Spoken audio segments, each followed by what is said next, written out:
मध्य प्रदेश में पुलिस व्यवस्था को और मजबूत करने की दिशा में सरकार ने बड़ा कदम उठाया है। राजधानी भोपाल में आयोजित पुलिस पदोन्नति और भर्ती समारोह में मुख्यमंत्री डॉक्टर मोहन यादव ने राज्य औद्योगिक सुरक्षा बल यानी कि SISF की 3 नई बटालियन बनाने का ऐलान किया है। इनमें से पहली बटालियन खंडवा में स्थापित की जाएगी, जबकि बाकी 2 बटालियनों के स्थान का फैसला बाद में किया जाएगा। मुख्यमंत्री ने कहा कि राज्य औद्योगिक सुरक्षा बल का गठन औद्योगिक संस्थानों और प्रदेश के महत्वपूर्ण प्रतिष्ठानों की सुरक्षा को मजबूत करने के उद्देश्य से किया जा रहा है। बदलते समय के साथ प्रदेश में औद्योगिक गतिविधियां बढ़ रही हैं और ऐसे में महत्वपूर्ण संस्थानों की सुरक्षा के लिए एक विशेष सुरक्षा बल की जरूरत महसूस की जा रही थी। सरकार का दावा है कि SISF के गठन से औद्योगिक क्षेत्रों और संवेदनशील प्रतिष्ठानों की सुरक्षा व्यवस्था को और बेहतर बनाया जा सकेगा।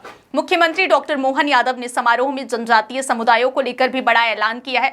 उन्होंने कहा कि राज्य औद्योगिक सुरक्षा बल में प्रदेश के अति पिछड़े जनजातीय समूहों को विशेष अवसर दिया जाएगा। बैगा, भारिया और सहरिया समुदाय के लिए अलग अलग कंपनियां गठित की जाएंगी। इन कंपनियों में संबंधित जनजातीय समुदायों के युवाओं को शामिल किया जाएगा। सरकार के इस पहल को रोजगार और प्रतिनिधित्व दोनों के लिहाज से महत्वपूर्ण माना जा रहा है। इससे इन समुदायों के युवाओं को सुरक्षा बल में सेवा करने का अवसर भी मिलेगा और उन्हें सरकारी रोजगार के नए रास्ते उपलब्ध होंगे। भोपाल के रविंद्र भवन में आयोजित कार्यक्रम में पुलिस विभाग में हुई बड़ी पदोन्नतियों का भी जिक्र किया गया। मुख्यमंत्री ने बताया कि जुलाई 2026 में प्रदेश के विभिन्न विभागों में पदोन्नति की प्रक्रिया आगे बढ़ाई गई। पुलिस विभाग में कुल 58 संवर्गों के 27,534 अधिकारियों और कर्मचारियों को पदोन्नति दी गई है। इनमें 30 रक्षित निरीक्षकों को उप पुलिस अधीक्षक के पद पर पदोन्नति मिली है।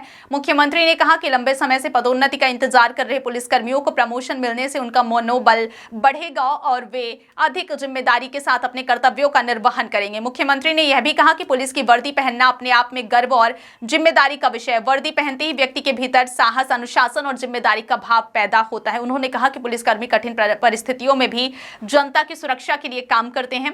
कार्यक्रम में DGP कैलाश मकवाना ने पुलिस विभाग में भर्ती की स्थिति की जानकारी दी। उन्होंने बताया कि दिसंबर 2024 में पदभार संभालने के बाद विभाग की समीक्षा की गई थी। इस दौरान पुलिस विभाग में करीब 20,000 पद खाली पाए गए। DGP के मुताबिक सब इंस्पेक्टर, सूबेदार और स्टेनोग्राफर जैसे कई पदों पर करीब 8 साल से भर्ती नहीं हुई थी। इसके बाद वर्ष 2025 में करीब 6,500 पदों पर भर्ती का प्रस्ताव शासन को भेजा गया। इसके बाद वर्ष 2026 में भी 9,662 पदों पर भर्ती की अनुमति मिली। अब तक 14,704 उम्मीदवारों का चयन किया जा चुका है। पुलिस बैंड और FSL से जुड़ी भर्तियां दूसरे चरण में चल रही हैं। कुल मिलाकर 9,751 से अधिक पदों पर भर्ती प्रक्रिया आगे बढ़ रही है।